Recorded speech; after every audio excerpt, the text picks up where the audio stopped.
அனைவருக்கும் வணக்கம். இன்றைக்கி நான் சொல்ல போகிற பதிவு என்னங்கன்னா, ரொம்ப மனசுக்கு கஷ்டமான ஒரு பதிவு. பாருங்கள், அதை பற்றி தான் சொல்ல போகிறேன். சோறும் ஆக்கல சாரும் காய்ச்சல. சோறும் ஆக்கல சாரும் காய்ச்சல. ஆனால் என்னால் தூங்கவும் முடியல அப்படிங்கிற ஒரு பதிவு. ஏன்னா ஒரு மாதத்துக்கு முன்னால் ஒரு அம்மாவை எங்கள் சொந்தத்தில் கொண்டு போய் முதியோர் இல்லத்தில் சேர்த்துனாங்க. அது நேற்று நைட்டு வந்து எங்களுக்கு தகவல் கொடுத்தாங்க. சேர்த்திட்டாங்களாமா அப்படிங்கிறது மட்டும் எங்களுக்கு தெரியும். ஆனால் எங்கே என்னன்னு விவரம் சொல்லலை. ஆனால் வந்து நாங்கள் கேட்டு விசாரித்து பார்த்து தெரியல, எங்கேன்னு தெரியல, எங்கே போய் பார்க்குறது அப்படின்னு நினச்சிட்டு இருந்தோம். ஆனால் வந்து நேற்று வந்து ஒரு சாயந்தரமாக சொல்கிறாங்க, அந்த அம்மா காணாமல் போயிடுச்சு முதியோர் இல்லத்தில் இருந்து அப்படின்னு சொல்கிறாங்க. அது வந்து எவ்வளோ கஷ்டமாக இருக்குதுன்னு நினச்சி பாருங்கள்.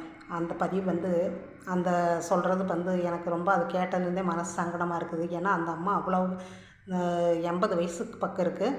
ஆனால் அவ்வளவு வேலை வந்து இழுத்து போட்டு செய்கிறம்மா வந்து அடுத்தவங்களுக்கு தொல்லையே கொடுக்காது.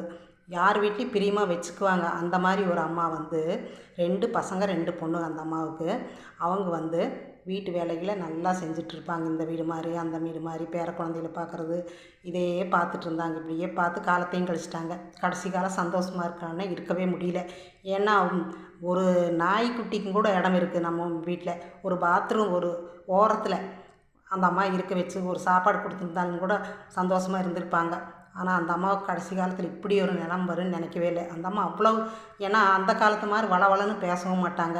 எவ்வளோ டீசெண்டாக பேசணுமோ அந்த மாதிரி இந்த காலத்துக்கு தகுந்த மாதிரி அந்த அம்மா அவ்வளவு நல்லா பேசுவாங்க. அந்த மாதிரி தான் பழக்கம். நல்ல யதார்த்தமான மனசு, தங்கமான மனசு. அந்த அம்மாவுக்கா இப்படி அப்படிங்கிற நிலமை ரொம்ப கஷ்டத்தை மனசை வேதனைப்படுத்துது.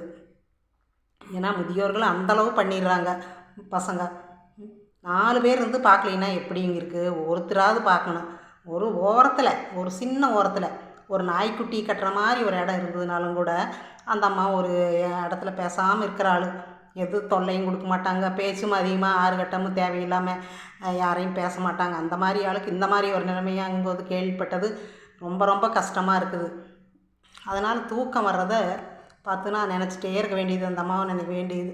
என்ன தான் பண்ணுறது? இந்த வெய்ய காலத்தில் எங்கே போய் பாவம் எப்படியெல்லாம் கஷ்டப்படுது. நம்ம வெய்ய காலத்தில் நம்மளாலேயே வீட்டுக்குள்ளே இருந்தே தாங்க முடியல. அந்த அம்மா எப்படி போய் எங்கே போய் சிரமப்படுதோ என்ன பண்ணுதோ அப்படிங்கிறது நம்மளுக்கு கவலையாக இருக்குது. ஆனால் அந்த வீட்டிலேருந்து போன அம்மாவை அவங்கள தேடுறாங்களா இல்லையா எந்த பதிலும் தெரியல. அதனால் வந்து ஒரே நம்ம எப்படி ஓப்பனாக சொல்ல முடியாது. நம்ம வீட்டில் கொண்டு வந்து வச்சுக்கிறோம், நாங்கள் பார்க்குறோம் அப்படிங்கிறதா சொல்ல முடியாது.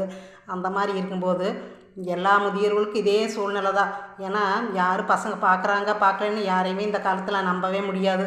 இந்த மாதிரி போயிட்டா எவ்வளோ கஷ்டமாக இருக்குது. முதியோர் இல்லத்துலையாவது சேஃப்டியாக இருந்திருந்தால் பரவாயில்ல. அங்கே போய் எல்லாம் நல்லா பொழைச்சவங்க அங்கே போய் முதியோர் இல்லத்தில் எப்படி இருப்பாங்க? கடைசி காலத்தில் இப்படியெல்லாம் செஞ்சு இவ்வளோ வேதனைப்படுத்துகிறாங்க பசங்க.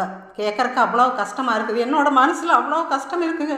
நினச்சி பார்த்தாலே எனக்கு அவ்வளோ அழுகையாக தான் வருது. தாங்க முடியல. இன்றைக்கி இந்த வெய்ய காலத்து அந்த அம்மா என்ன பாடுபடுமோ அப்படின்னு எனக்கு பேசவும் முடிய மாட்டேங்குது. அந்தளவுக்கு இந்த அம்மா போனது முதியோர் இல்லத்திலேருந்து அந்த போனது எனக்கு ரொம்ப கஷ்டமாக இருக்குது.